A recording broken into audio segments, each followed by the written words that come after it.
Today's step 3. Make a plan with the food that you do have available to you. That's the next step. Okay, so this is where you're going to go to your pantry, your refrigerator, your freezer.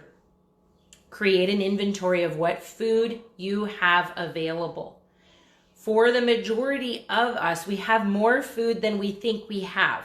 Now, I know this is not true for everyone, and I'm definitely speaking from a place of privilege when I say this, and I recognize that.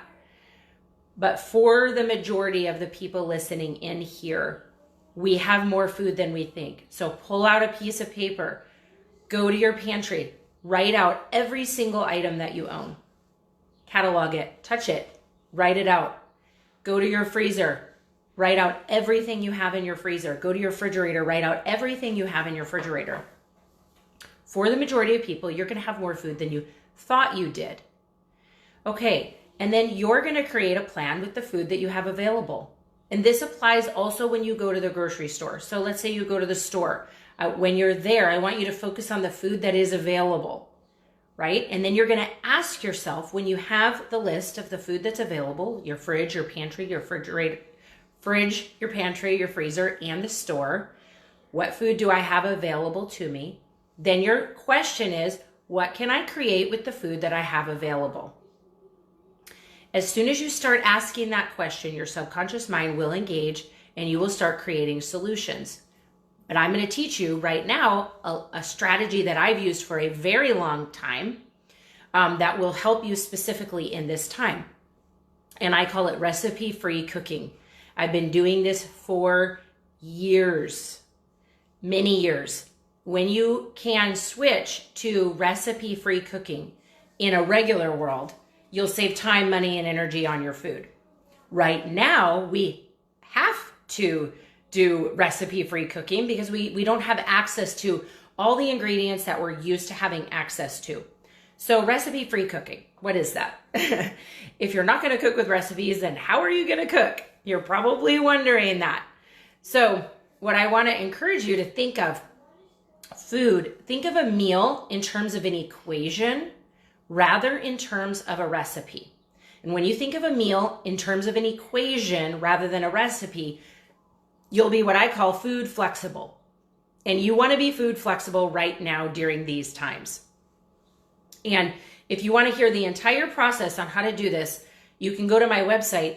I give away a free chapter from my book. And this is the chapter that I give away. How to be food flexible, how to cook without recipes, why it's important.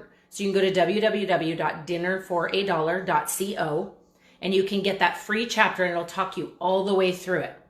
Okay.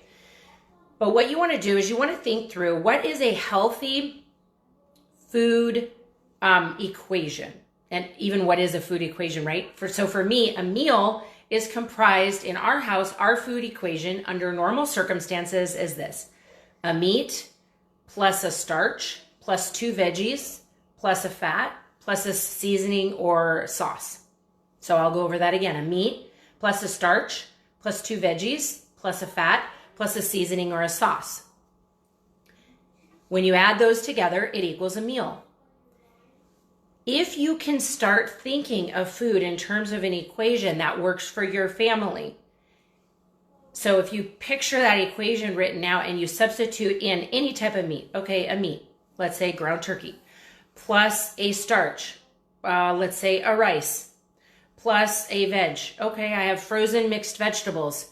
I'm going to do a bag of frozen mixed vegetables. Plus a fat, I'm going to use some olive oil. Plus a sauce or a seasoning, I'm going to put some teriyaki in it and throw it in my skillet. Okay, well, I've just created a meal by using an equation. A meat plus a starch plus a veg plus a fat plus a sauce or a seasoning equals a meal. When you start thinking like this, you will be able to weather this storm much more easily because you can create a meal based on the shopping that I've done since this has started. You can absolutely create a meal when you're thinking in terms of an equation because there is lots of food available still. Even though there are shortages, even though we can't access everything that we possibly want to, there is a lot of food to still access. We just have to change our mind in how we're approaching it.